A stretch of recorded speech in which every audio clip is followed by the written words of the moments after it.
Right, first of all, let's talk about the Isak statement, and then we can talk about everything else and the fallout from that, which, by the way, is also... Oh, okay, fair's whatever, yeah, that's understandable. I'm in some sort of Twitter space from somewhere. I don't even understand why I'm in it anymore, because everyone is reacting to this. But let's go through the Isak statement, which is now going to trigger apparently a Newcastle statement. I'm trying my best to record this as I just got off a train somewhere in between that time to kind of document the moment for Liverpool fans and Newcastle fans alike, I guess. But more Liverpool fans obviously know where we're at. Isak tonight, for some unusual reason, decided that now is the time to release a statement. And I was a little bit confused as to why, but after we read the statement, I'll unpack it. You probably read it yourself, so I'm just going to go through it as quick as I can. I'm proud to be recognised by my fellow professionals with a place in the PFA Premier League team of the season 24-25. First and foremost, I want to thank my teammates and everyone at Newcastle United who supported me along the way. I'm not at the ceremony tonight. With everything going on, it didn't feel right to be there. Sure, fair enough. Although I've got to admit, again, maybe there is a reason to stay out of the limelight, or maybe the reason to stay out of the spotlight, but to miss out on something like this feels a little bit extreme. But you know, every man's got his motivations. I've kept quiet for a long time while others have spoken. That silence has allowed people to push their own version of events, even though they know it doesn't reflect what was really said and agreed behind closed doors. The reality is that promises were made, and the club has known my position for a long time. To now act as if these issues are only emerging is misleading. Again, I'm not saying that he's not an eloquent guy, but this doesn't exactly sound like a player just speaking out of the heat of the moment. This doesn't sound like a guy who is just typing away. This sounds like a very calculated statement. When promises are broken and trust is lost, the relationship can't continue. That's where things are for me right now, and why change is in the best interest of everyone, not just myself. Alexander Isak. It's certainly an interesting one, because when I look at a statement like this and I look at the way that he's been treated over the last few weeks and probably months now, I understand why people get frustrated. I'm not saying that I'm not saying he's wrong in the way he's acting. I'm not saying he's right. I think broadly, as fans, Newcastle and Liverpool, and just as fans in general, we've been turned against each other for the needs or the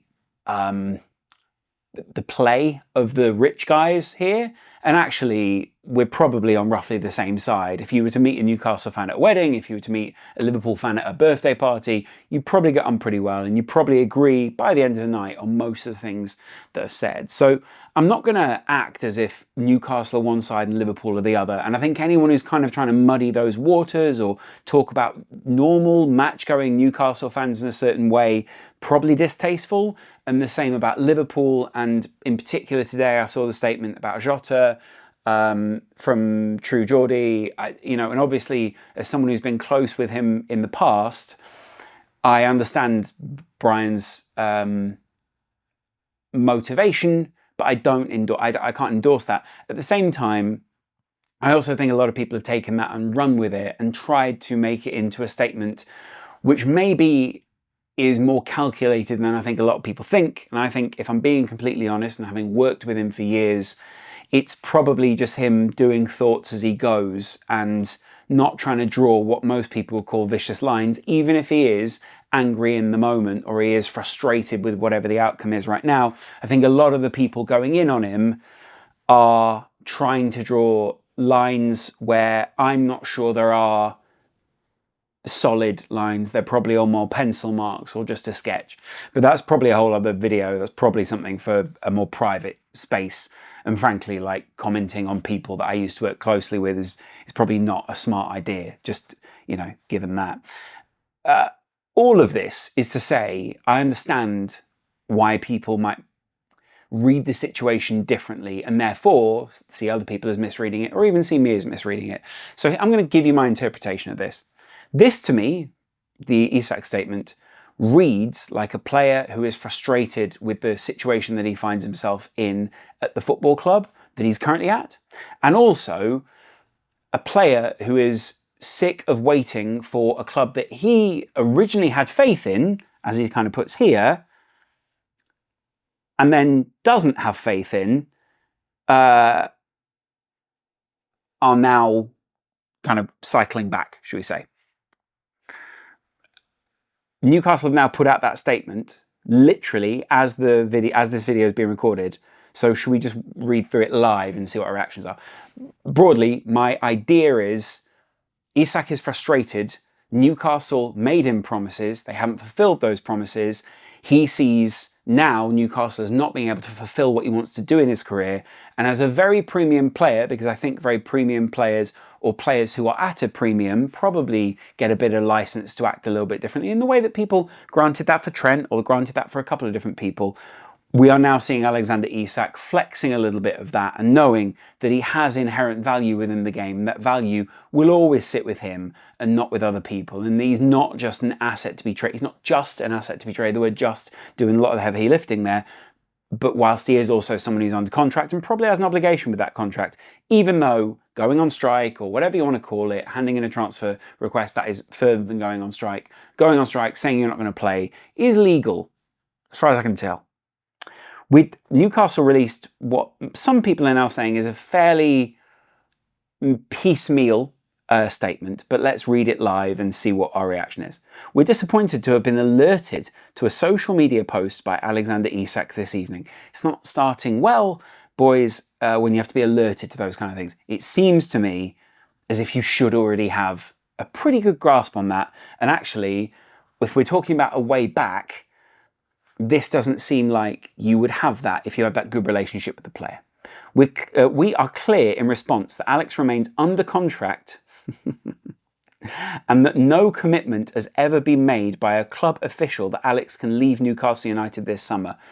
That seems to me to misinterpret what Alexander Isak is saying. We want to keep our best players, but we also understand players have their own wishes and we listen to their views. Okay?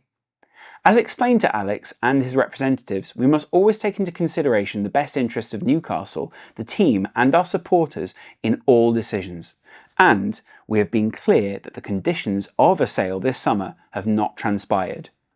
We do not foresee these conditions being met. This is a proud football club with proud traditions, and we strive to retain our family feel. Alex remains part of our family and will be welcomed back when he's ready to rejoin his teammates. So it seems like a fairly strong finish to what most people would have interpreted as, I'm not going to put that down because I'm not going to reference this, most people would interpret as quite a generic statement. And some people on Liverpool's side may interpret this as, well, make another bid, fulfill the 150 million that's being quoted by Newcastle, even if you don't think that's there, and just get your man over the line. And people at Newcastle might interpret this as, we're not going to allow someone who's under contract with us, who should be acting in the best interest of the club at this point, even though that we know that isn't how football necessarily works. We know everyone's got their own interests, and we know broadly, obviously, that the morality of this situation is all over the place anyway, because which billionaire are we choosing to go with? And then on top of that, of course, we're also looking at, we do not foresee the conditions being met. And that, for me, is doing a lot of heavy lifting as to where the rest of the statement goes. What that says is, had we fulfilled those conditions, we would have sold what we then go on to reference as a family member. And a family feel, from a lot of employees and a lot of employers, tends to mean what we... Some people would interpret that as a toxic way of basically saying, we're going to ask for more than is within the contract, or we're going to ask for you to do things which don't... You're basically asking for your very best and for you to go above and beyond, essentially, a lot of those conditions. Alex remains part of our family, and we will be welcome, and he will be welcome, and will be welcomed back when he's ready to rejoin his teammates, which seems fairly unequivocal of he isn't leaving. At the same time, they have been very clear all through the summer that actually he's not leaving, but his value is 150 million. So I'm still, as unequivocal as this feels, I don't know what I trust from any of the clubs at this point. They basically need to know, and it doesn't sound like they have good contact with the player, that he actually will play for them again. What this sounds like to me is bid again. What this sounds like to a lot of other people will probably be, we're not going to be bullied, or we're not going to be, bullied is probably the wrong word. We're not going to allow this to happen. But it's also a straight up denial of the promises that he says he was made, which is basically, we will make, possibly, I mean, I don't know what the promises are. We can speculate, right? New contract could have been one of the promises. New signings could have been one of the promises. New manager could have been one of the promises. New director of football could have been one of the promises. It could have been anything. Could have been, that we will definitely make Europe, one of the promises they have fulfilled. All these kind of things, right? And all of those are then well, let's see. But also if they've ignored the player within that, and I think that's what the player's alluding to, then, hey, he maybe has a right to be annoyed, but maybe not a right to act like this in some people's eyes. But a lot of people also feel that football contracts are quite an archaic way now, and maybe we are seeing the breakdown of football contracts in the modern world, or maybe we just don't actually fully understand how football contracts do actually work, and that actually they aren't, as John Henry has said in the past, and a couple of other people, really worth the paper they're written on. And really what they are is just a promise of monetary value rather than a lot of other things in football. And broadly, players can run them down, or players can have towards the end of the contract. Also, if you flip the situation, if Newcastle did want to sell him for a high profit, would we be talking about Newcastle in a despicable way? There's a lot of double standards here. And, again, we can reference how angry a lot of people were with Trent Alexander-Arnold. I think a lot of people were angry because they didn't feel they were kept in the picture. They didn't feel they were getting the full portrayal of what was going on. But again, in negotiations, you can't always portray everything that's going on. You have to always project a position of strength, or a position of power, or a position of advantage in some way, or perceived advantage, or bluff, or whatever you want to call it, right? And different people interpret those things in different ways. Some people will see negotiation as just get the outcome. Some people will see it as just get the outcome and remain amicable. Some people see it as just get the outcome and destroy the opposition. All of these things could still be on the table. But what I read by Isak's statement, first of all, would be, I don't think he's just put that out willy-nilly. I think he has tried to force something. And what I read by Newcastle's statement is very little has changed from their position, or the perception of their position. And actually, what we're looking at here is still pretty much the same as we started the evening. We now know where Isak sits, which is what we've been saying for a very long time. And we also know where Newcastle sit, which is what we've been saying for a very long time, but we often felt was a denial of a lot of the realities from the player, and probably therefore Liverpool's side. Us going to bat for these people, us doing a Twitter space. If I'm being honest, I agree with the whole wages stuff. Yeah. So the frustration is going to come out. What do you think this means? There will obviously be more videos in this in the next 24 hours, in the next 20 minutes probably. But let's see as the fallout goes. I still think Isak moves. I still think Newcastle will probably get one of their people.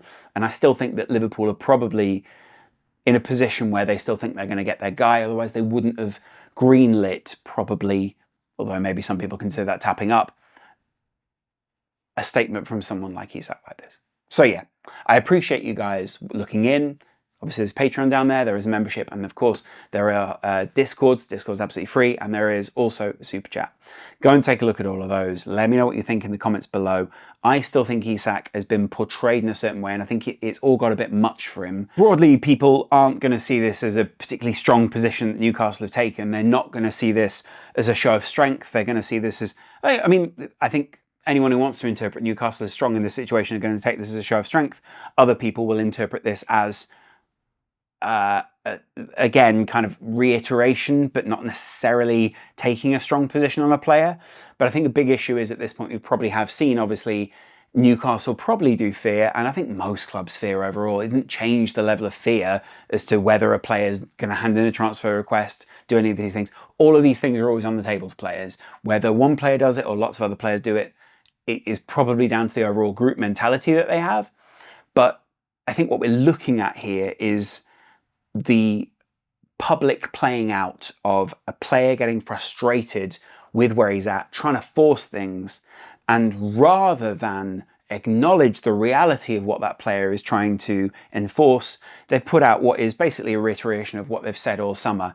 And let's be honest, that is kind of play number one of authoritarian groups.